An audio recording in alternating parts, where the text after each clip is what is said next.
Hey everybody, welcome to this B1 English listening practice video. You can use this video to practice your listening and comprehension as I speak. You ready? So today I'm going to talk about doctor's appointments. This is not one of my favorite topics because honestly I hate going to the doctor.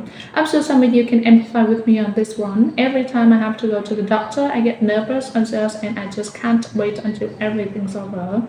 But that's it. Let's talk a little bit about the process of going to the doctor in the US. So first of all, it's important to talk about health insurance.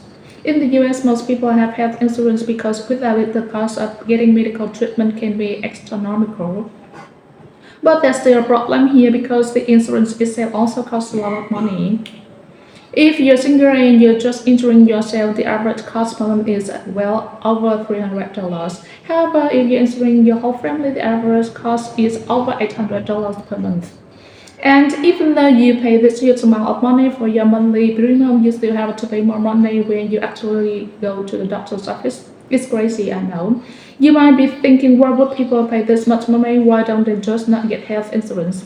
Well, if you don't go to doctor much and you don't need to any major operations, that would be fine. But if something major happens to you or you get an accident, you're going to pay thousands and thousands of dollars to get treatment if you don't have insurance.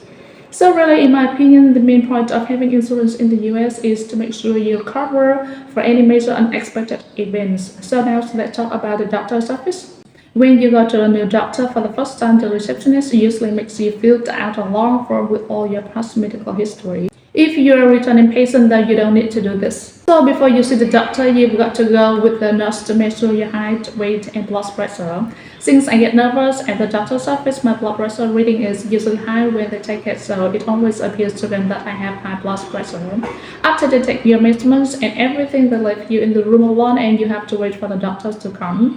Then you usually get about a 15 minutes consultation with the doctor and hopefully it's productive. But of course, I've had many appointments in my life that I feel were unproductive or rushed. It really depends on where you go and which doctor you get. So lastly, the doctors write you a prescription if you need one and you pick up your medical at the pharmacy. Also, if you need to see the specialist, the doctor refers you to one and then you set up an appointment when you can.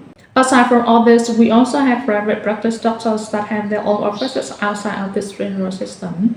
They're usually much more flexible and can offer better care, but their resources are more limited. Okay, that's all for today. Leave a comment and tell me how much the doctor's appointments cost in your country. I'll see you next time.